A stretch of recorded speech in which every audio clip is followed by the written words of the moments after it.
Alright, let's get started. Hi guys, welcome to the Nantum Tech. My name is Ricky.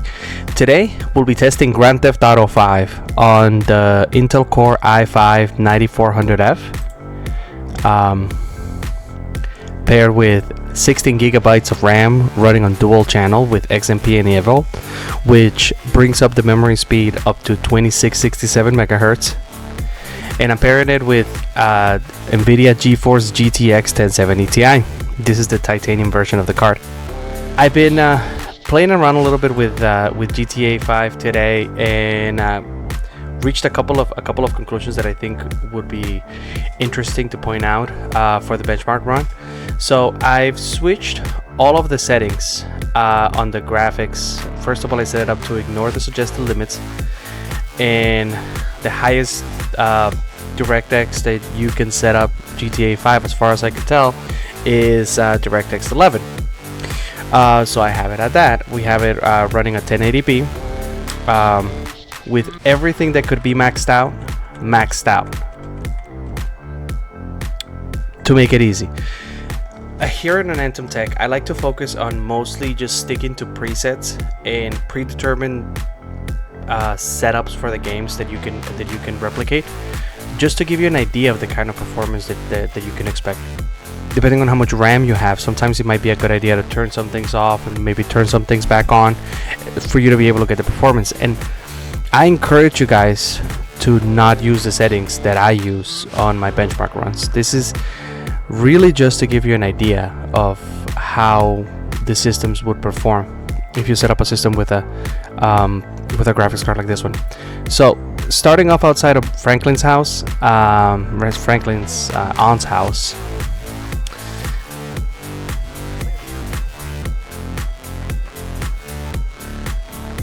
So overall right now we're getting 100, 130 just while standing in the same place, but let's see as we go to different portions of the city and maybe leave the city a little bit behind. We'll see how the performance changes.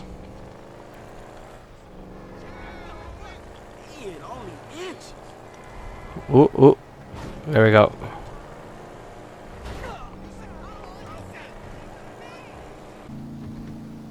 All right, let's turn on the webcam for a second so you guys can keep an eye out on the FPS counter on the overlay.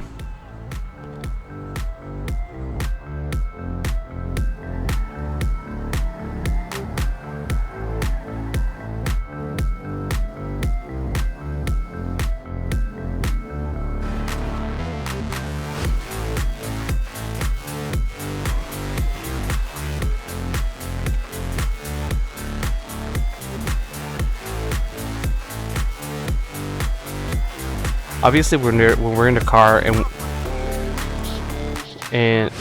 once we're in the car and we get to like grassy areas, that's where the system really gets tested. Because ironically, it's not actually. It doesn't seem to be the city the one that causes the most stress on the system, but rather the vegetation, which is very interesting.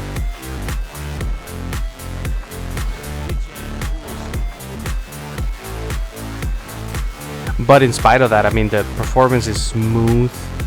I don't see any stutters on the screen or any issues. So overall, I mean,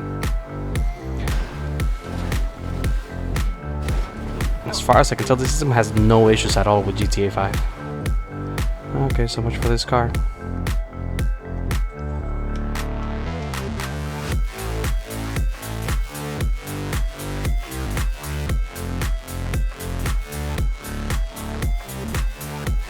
Alright, so I think this is about as good place as any to finish the test. Overall, the system performs really well. It has no trouble at all. I saw the system stay pretty much the whole time using 4 gigabytes of video RAM and about 10 gigabytes of system RAM. And the temperatures are nice and stable. I've been playing the game for a while because I was running a couple of tests on it before. So overall, the system performs really well. I'm also gonna go ahead and run the built-in benchmarks to give you guys an idea running with the Cyber Power PC with the Intel Core i5-9400f and the 1070 Ti. I paired it with 16 gigabytes of RAM. To try to keep the price down for somebody who's interested in buying the game. The motherboard has 2 extra slots, so you always have the room to expand. But also to sort of give you an idea of what the baseline performance of a system like this would be. That's the 16 gigabytes of RAM is what most people in tech recommend for a gaming computer. So that's part of the reason why I want to showcase that over here.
This was Nonantum Tech. My name is Ricky.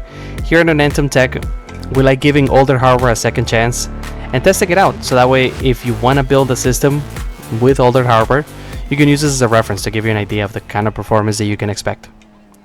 Thank you so much for watching. Consider liking and subscribing. Have a nice day. Bye-bye.